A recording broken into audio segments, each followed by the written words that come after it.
In the quiet town of Northfield, Vermont, something's been lurking in the shadows for decades. Witnesses say it walks upright, it's covered in coarse hair, and it's wearing the severed head of a pig as a mask. Locals call him the Pigman, and his story starts with a missing teenager in 1951, Sam Harris, vanishing on Halloween night. What happened in those woods, and what exactly is prowling near the Devil's Washbowl? I'm Sean. I'm Kathy. I'm Chris. And this is Weirder After Dark.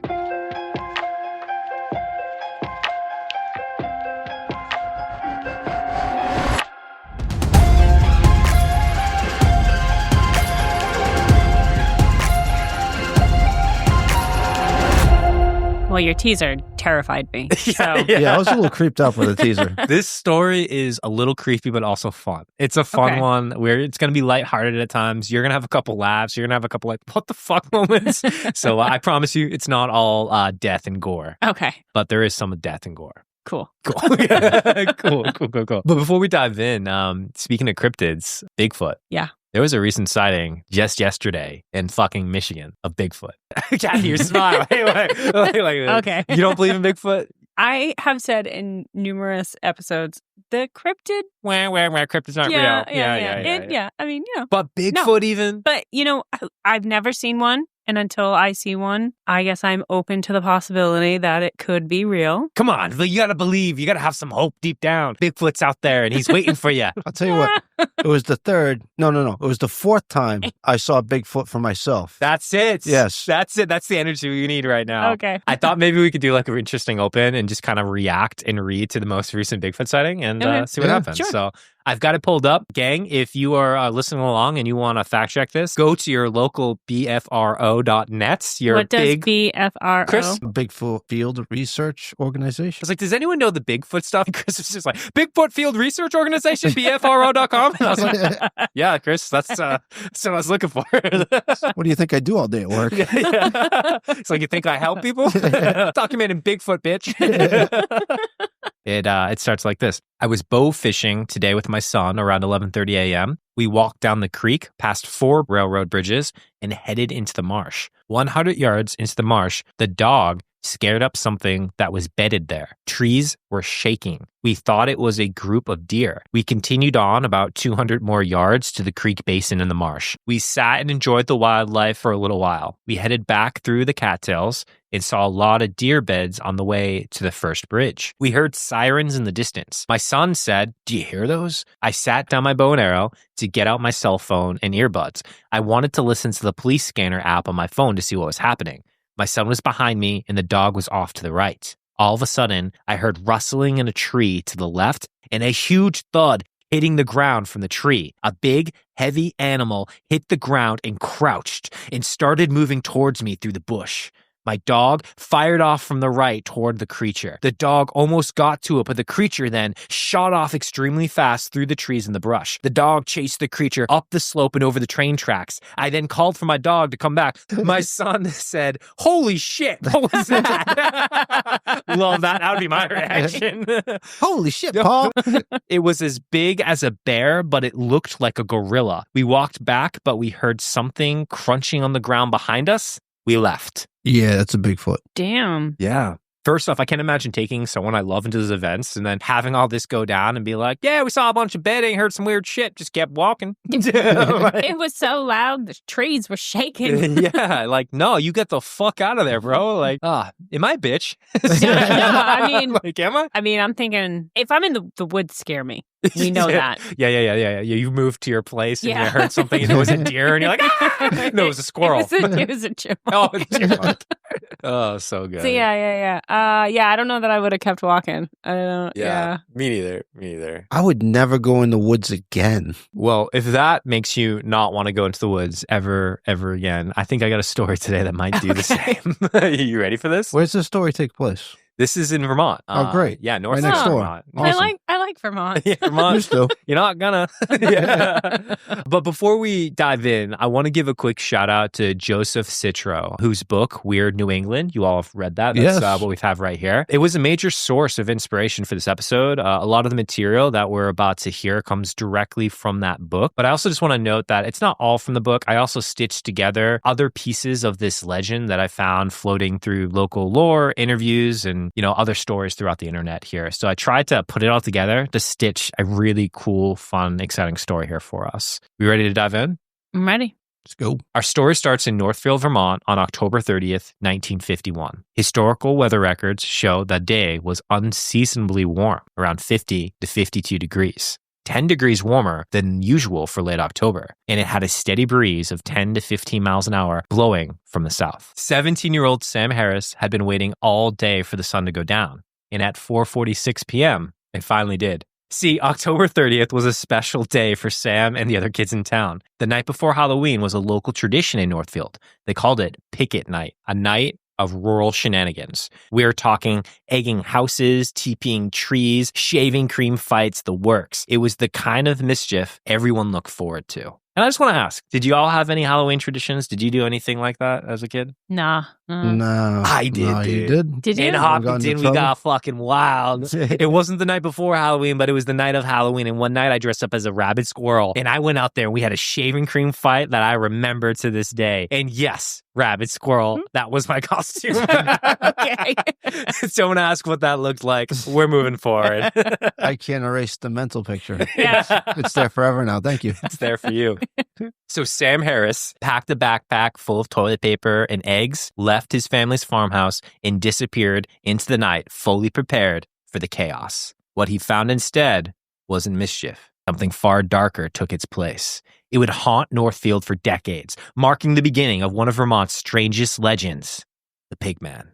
As the sun rose on Halloween morning, Sam's parents quickly realized he was missing. Terrified, they called the police to file a missing persons report. And it wasn't long before the entire town was out searching. Hundreds of locals scoured the woods, the hills, every single inch of Northfield. Legend says even the police dogs failed to pick up a trace of Sam. One day, Sam was there, and then just the next, he was gone. Rumors spread like wildfire. Was it a serial killer? Did Sam get injured and get dragged off by an animal? Did he run away? Was it a cult, aliens, a Satanist? Anything was possible when there were zero clues. The town moved on, or tried to.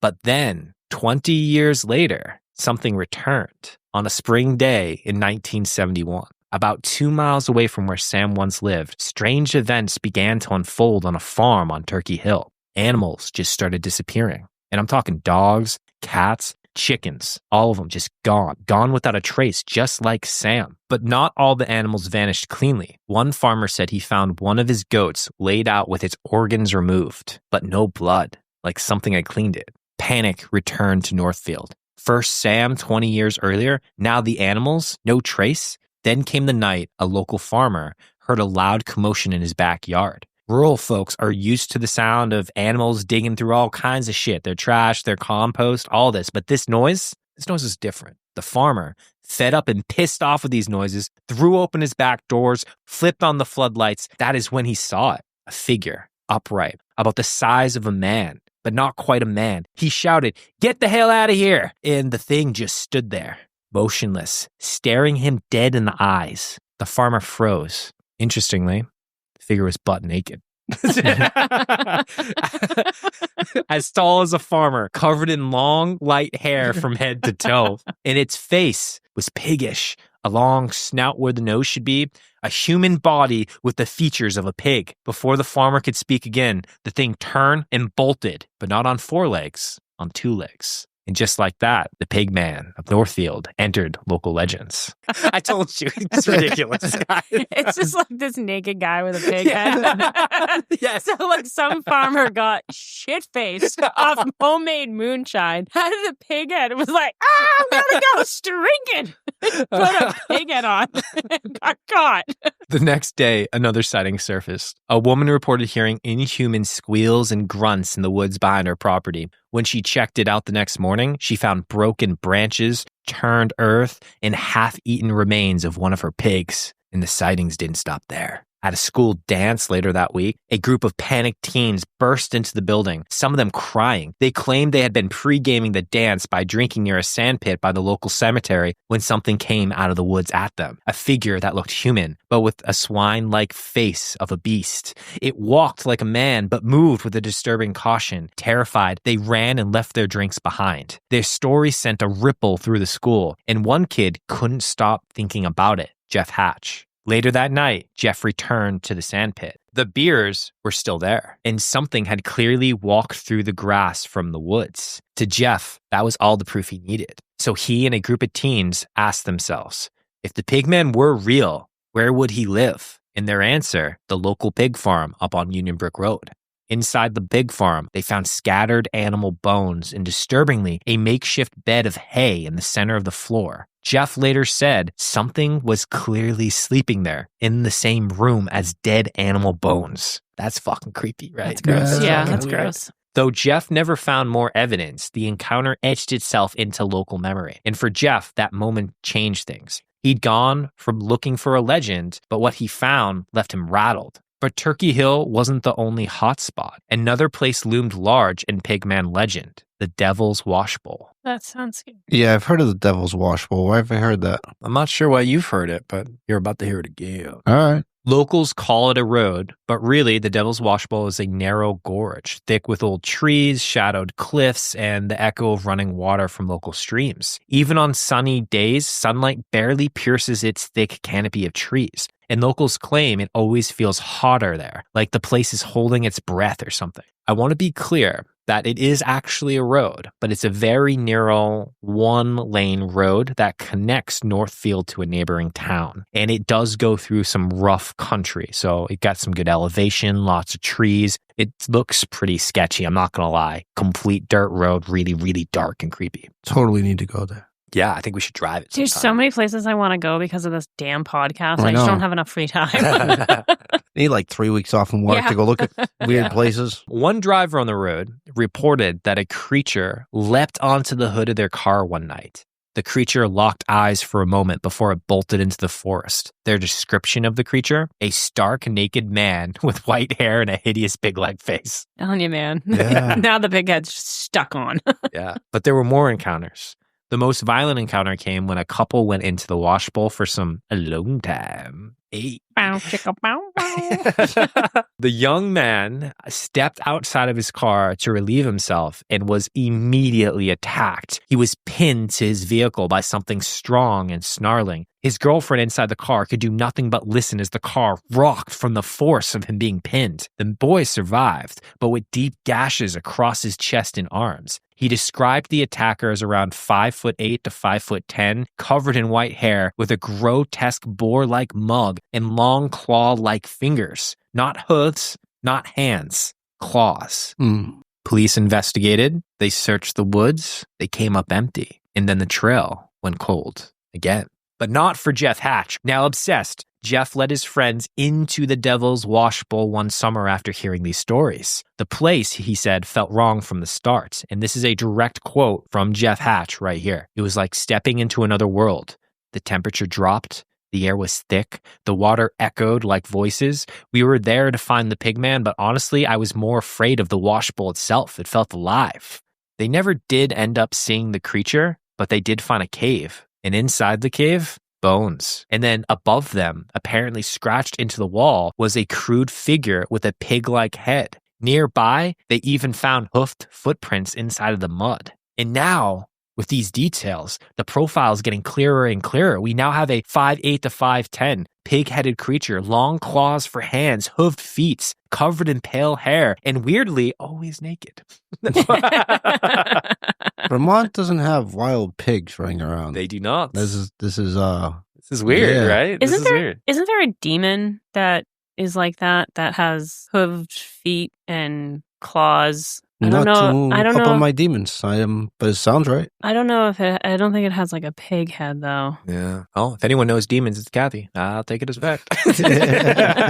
The last known sighting came in 1975 by a woman named Sarah Jennings and her boyfriend Mike. They were parked in the washbowl when something slammed into the side of their car. Mike turned on the headlights, and there it was. The thing from the stories. Patchy white hair, hunched over but still taller than a man, and the eyes, haunting human eyes. Its breath fogged the windshields, its claws scraped the metal, and its eyes, too human, too intelligent, looked directly again into theirs, which this just seems like whatever this creature is, it wants to see your fucking soul. Yeah. It wants you to know it intimately. Yeah, no, it's definitely got bad intentions. Yeah, right? Mike floored it, Sarah, watching the mirror, saw the pigman sprinting after them on 2 legs and running fast. The story spread. Paranormal hunters and thrill seekers flooded into Northfield. But after that night, the woods were silent, and the pigman, if he ever was real, disappeared. Still, some say he returns every October 30th, the anniversary of Sam Harris's disappearance.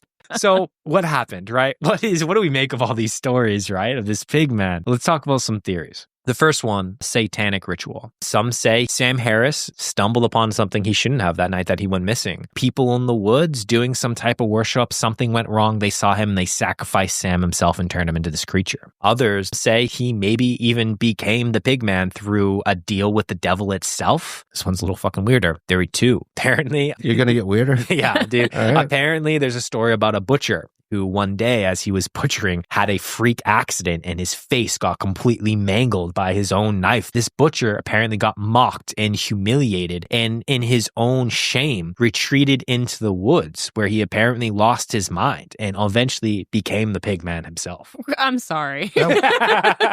That one checks out. Yeah. He's a butcher and he That just tracks. lost control of his knife and he just started hacking away at his face. I don't know. I don't know. I believe the first one more than the second one. Others believe that the pigman himself is a real creature. It's a cryptid, right? It's some type of hybrid. Maybe it's immortal. Maybe it's something science was never really meant to explain at the end of the day. There's more legends that in the 50s to the 70s, they were right with panic and paranormal tales. We had aliens popping up for the first times, really, in the 40s, 50s, 60s, 70s. We had the Cold War going on with weird things in the sky and people were consistently scared. Maybe it truly was just a legend, something made up. And even more interestingly, you're in a small ass rural town, right? Maybe it was a tale to be like, don't go fucking play in the woods, Charlie. Okay, the fucking pigman's out there. I'm going to fucking get you. Stay fucking where I can see you. Maybe it was something like that. Yeah, that was good parenting back in the day. Make your kid afraid of the boogeyman. Yeah. Yeah, no, Yeah, that yeah. works. Yeah.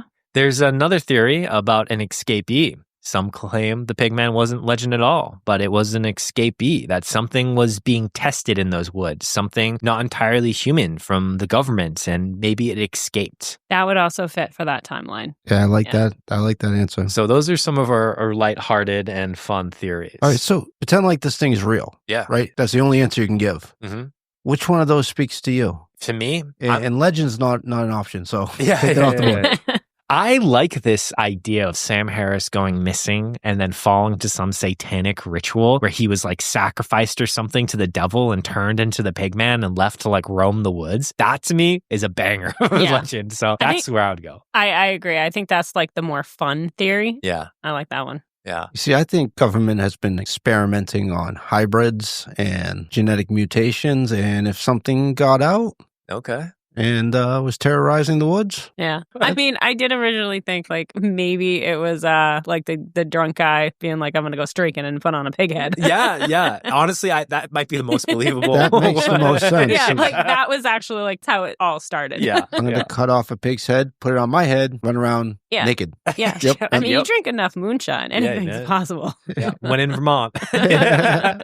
Oh, man. So those are some of the theories we have. And all I really know is this. I try to find records of Sam Harris, right? That would seem like a logical place for me to start. Sure. A missing persons case, census data, local archives, nothing. There was nothing about Sam Harris when I searched it in Northfield. And I searched from 1950 to 1972 and I found nothing showing anything of Sam Harris. No birth certificate, no obituary, no family interviews, nothing. It was like someone or something wanted him erased, or maybe he wasn't there at all. I don't know. Which one makes more sense to you? All I know is after I looked for Sam Harris and found nothing, I decided I'm not going to dig too hard on this one.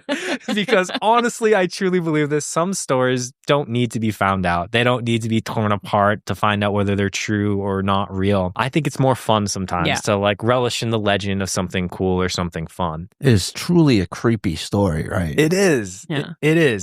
So the next time I say that you find yourself near the woods of Northfield, keep an ear out because you never know what might be squealing in the dark. And if you hear twigs snapped, if you smell something rotten in the air, don't look back. Just run because he doesn't squeal to warn you. He squeals to hunt you.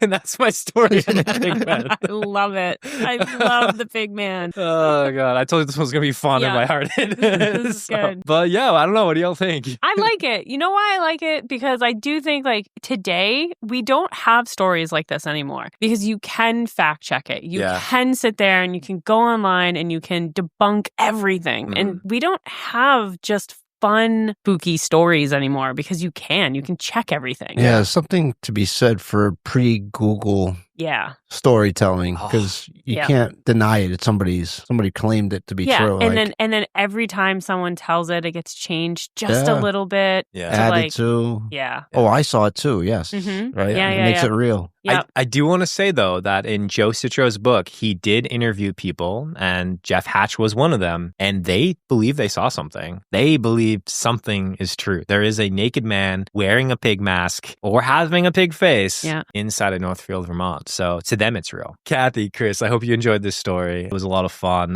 Once I started researching it, I was like, I'm not going deep on this. I'm going to have fun with this one. This one's a good one. And gang, we hope you enjoyed it too. And if you did, feel free to go ahead and check out our Instagram at Weirder After Dark, where I'll be going ahead and I will be posting something about Pigman. I'm not sure what yet, but I'll figure it out. All the proof. All the proof of All I can think of is I have the Beatles song, I Am the Walrus, but it's I Am the Pigman. I love it. We'll do a hot cut of that song on our Instagram because I've got nothing else to offer. No, I'm just kidding. There will be some interesting stories. There will be some images there of the Pigman. And again, that's on Instagram at Weirder After Dark. But no, we're also building communities elsewhere. You can visit us on Reddit as well as Facebook, again, at Weirder After Dark. And there you can communicate with us and other listeners who are enjoying this podcast like you. And don't forget, we are always on the hunt for your stories. Have you seen the Pigman? Is there a man running naked in your neighborhood? Send your stories here to us and you can send them to Ashley. First send that one to the police. Yeah. Report that one, then send it to us. Yeah.